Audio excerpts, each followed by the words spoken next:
রমজানে কিছুটা কম থাকলেও আবারও হু হু করে বাড়ছে নিত্যপণ্যের দাম। বাজারে পর্যাপ্ত সরবরাহ থাকা সত্ত্বেও বেড়েছে সব ধরনের সবজির দাম। বেগুন, ঝিঙা, ঢেঁড়স, পটল, কাঁকরোল সহ গ্রীষ্মকালীন অনেক সবজি বিক্রি হচ্ছে ৮০ থেকে ১০০ টাকায়।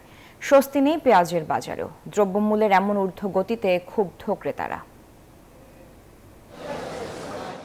বাজারে উঠেছে গ্রীষ্মের হরেক রকম সবজি। পর্যাপ্ত সরবরাহ থাকলেও দাম সাধারণের নাগালে নেই। ৬০ টাকার নিচে মিলছে না কোনো সবজি। অন্যদিকে আবারও লাগামহীন পেঁয়াজের বাজার। মাত্র ২ সপ্তাহের ব্যবধানে কেজিতে ২৫ থেকে ৩০ টাকা বেড়ে প্রতি কেজি পেঁয়াজ বিক্রি হচ্ছে ৫৫ থেকে ৬০ টাকায়। এছাড়া প্রতি কেজি পটল ৬০ টাকা, বেগুন ৯০ থেকে ১০০ টাকা, বরবটি ৬০, পেঁপে বিক্রি হচ্ছে ৮০ টাকা দরে। বাজার করতে এসে পণ্যের এমন চড়া দামে ক্ষুব্ধ ক্রেতারা। প্রত্যেক দিন ৪০ টাকা নিয়ে গেছে, এর আগের দিন ৩০ টাকা নিয়ে গেছে, সেগুলো ৬০ টাকা, কোনটা ৮০ টাকা চাইছে কিছু কিছু সবজি। সব তরকারি আপনার ১০-২০ টাকা করে বাড়তি প্রতি কেজিতে। বাজার সিন্ডিকেটের নামে আমরা পরিচিত, সিন্ডিকেট মনে। বান্ডেল থাকলে প্রতি সেনমানিতে টাকা বাঁচবে। বিকাশ সেনমানি বান্ডেল কিনে জিতুন প্রতি লেনদেনে। ভাঙতে পারতেছে না, এটাই হলো প্রবলেম। বাজার ভর্তি সবজি থাকলেও বিক্রেতাদের দাবি পর্যাপ্ত সরবরাহ নেই, তাই দামও বেশি।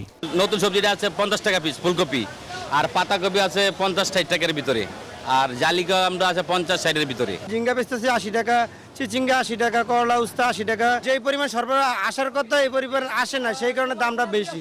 ২ সপ্তাহের ব্যবধানে কাঁচামরিচ ও টমেটোতে কেজি প্রতি বেড়েছে ২০ থেকে ৩০ টাকা। কাঁচামরিচ ৭০ থেকে ৮০ ও টমেটো বিক্রি হচ্ছে ৩০ থেকে ৪০ টাকা দরে। তবে শাকের দাম কিছুটা কম। পাট শাক ১৫ টাকা আড়ি, ডাঁটা আছে ২০ টাকা আড়ি, লাউ শাক ৩০ টাকা আড়ি, আগের মতনই সেম দামে, এমন কিছু বাড়ে নাই।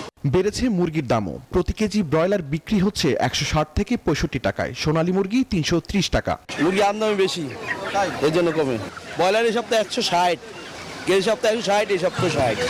বাজারে শাকসবজি সহ অন্যান্য নিত্যপণ্যের দাম ক্রয় ক্ষমতার মধ্যে রাখতে কঠোর নজরদারির আহ্বান ভোক্তাদের।